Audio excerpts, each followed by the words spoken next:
வணக்கம். 25/11/2020 பெண்களுக்கு எதிரான இந்த வன்முறை ஒழிப்பு தினம். பெண்ணை போற்றி காப்பது நமது கடமை அல்ல, ஒவ்வொருடைய இரத்தத்தில் ஊறிய ஒரு இன்றியமையாத ஒரு முதன்மையான செயல் என்று கூட கூறலாம். ஏனென்று கேட்டால், திருவள்ளுவர் பெருந்தகை பெண்ணின் பெருந்தக்க யாவுல என்று கூறுகிறார். வீட்டை கிரக தேவன் என்று கூறுவது இல்லை, கிரகலட்சுமி, தானியத்தை தானியலட்சுமி, ஆகாயத்தை ஆகாய தேவி என்று சொல்கிறார். ஆக தமிழ் மண்ணே தாயே என்று சொல்கிறோம், தந்தையை விட. ஆக தாய் மண்ணே வணக்கம். தாய் பெண்களுக்கு எதிரான அனைத்துலக வன்முறை ஒழிப்பு நாள், international day for elimination violence against women. Every year November 25th celebrated a special day.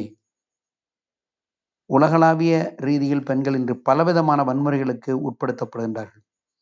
So many difficult face the female. பெண்களுக்கு எதிரான வன்முறைகளை வெளி உலகிற்கு காட்டி அதற்கான நியாயமான தீர்க்கமான முடிவுகளை எடுப்பதற்கே சர்வதேச மகளிர் தினம் மற்றும் பெண்களுக்கு எதிரான வன்முறைகள் ஒழிப்பு சர்வதேச தினம் ஆகியன முன்வைக்கப்படுகின்றன. ஐக்கிய நாடுகள் பொது சபை 1999 டிசம்பர் 17ஆம் நாள் கூடிய போது ஆண்டுதோறும் நவம்பர் 25ஆம் நாளை பெண்களுக்கு எதிரான வன்முறைகள் ஒழிப்பு சர்வதேச தினமாக பிரகடனம் செய்யும் தீர்மானத்தை நிறைவேற்றியது. இத்தீர்மானம் ஐக்கிய நாடுகள் அவையின் 134 ஷரத் ஏற்றுக்கொள்ளப்பட்டது. ஆகவே பெண்ணை காப்போம், நாட்டை நலனுக்காக. நன்றி கலந்த வணக்கப்போக்களுடன். அடுத்தது, இன்றைய தினம் 26/11/2020 இன்டர்நேஷனல் லா டே. இந்திய அரசியல் அமைப்பின் ஒரு சட்ட நாள் என்று கூறலாம்.